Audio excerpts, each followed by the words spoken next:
구원의 기쁨 다시 회복시키시고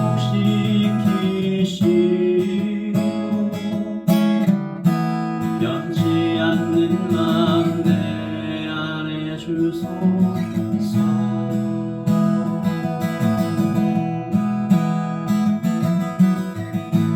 변치 않는 맘 내 안에 주소서.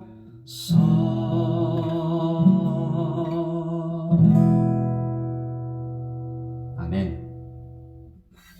오늘 우리에게 주신 하나님의 말씀은 출애굽기 22장 1절부터 15절까지 말씀입니다. 출애굽기 22장 1절부터 15절까지 말씀, 저와 여러분이 함께 봉독하겠습니다. 사람이 소나 양을 도둑질하여 잡거나 팔면 그는 소 한 마리에 소 5마리로 갚고 양 한 마리에 양 4마리로 갚을지니라. 도둑이 뚫고 들어오는 것을 보고 그를 쳐 죽이면 피 흘린 죄가 없으나 해돋은 후에는 피 흘린 죄가 있으리라. 도둑은 반드시 배상할 것이나 배상할 것이 없으면 그 몸을 팔아 그 도둑질한 것을 배상할 것이요, 도둑질한 것이 살아 그의 손에 있으면 소나 낙이나 양을 막론하고 갑절을 배상할지니라. 사람이 밭에서나 포도원에서 짐승을 먹이다가 자기의 짐승을 놓아 남의 밭에서 먹게 하면 자기 밭에 가장 좋은 것과 자기 포도원에 가장 좋은 것으로 배상할지니라. 불이 나서 가시나무에 댕겨 낫갈이나 거두지 못한 곡식이나 밭을 태우면 불러온 자가 반드시 배상할지니라. 사람이 돈이나 물품을 이웃에게 맡겨 지키게 하였다가 그 이웃집에서 도둑을 맞았는데 그 도둑이 잡히면 갑절을 배상할 것이요, 도둑이 잡히지 아니하면 그 집주인이 재판장 앞에 가서 자기가 그 이웃의 물품에 손댄 여부의 조사를 받을 것이며, 어떤 잃은 물건, 즉 소나 낙이나 양이나 의복이나 또는 다른 잃은 물건에 대하여 어떤 사람이 이르기를 이것이 그것이라 하면 양편이 재판장 앞에 나아갈 것이요, 재판장이 죄 있다고 하는 자가 그 상대편에게 갑절을 배상할 것이니라.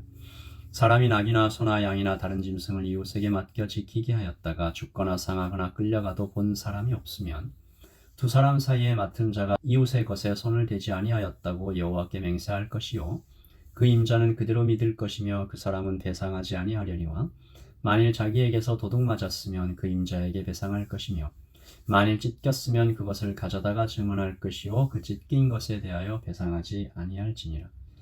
만일 이웃에게 빌려온 것이 그 임자가 함께 있지 아니할 때에 상하거나 죽으면 반드시 배상하려니와, 그 임자가 그것과 함께 있었으면 배상하지 아니할지니라. 만일 새 낸 것이면 새로 족하니라. 아멘. 하나님의 말씀입니다.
말씀은 사람이 아닌 재산에 손해를 끼친 경우에 대한 손해배상법에 대한 하나님의 가르침입니다.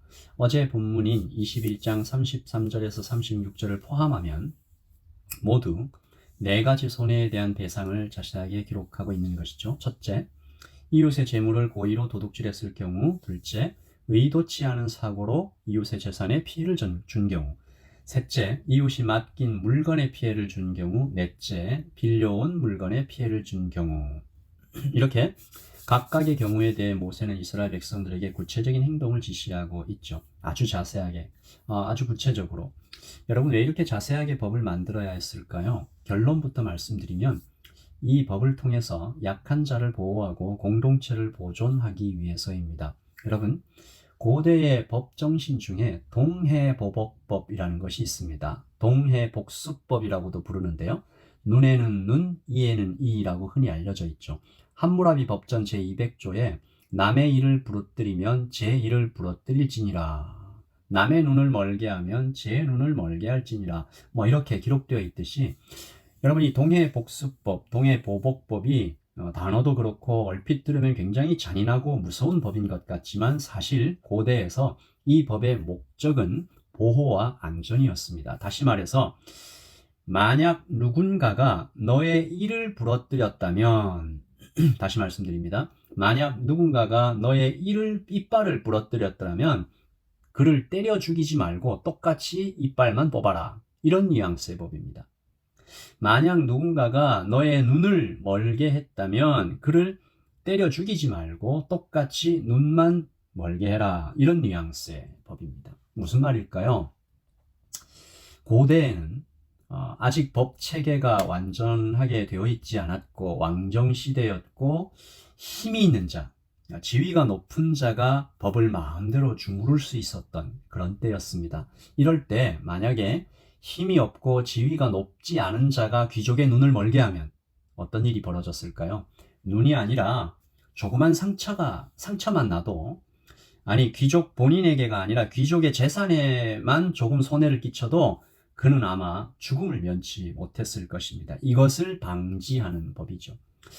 여러분, 이 동해복수법이 지금까지 남아있는 곳이 중동의 몇몇 국가들인데요.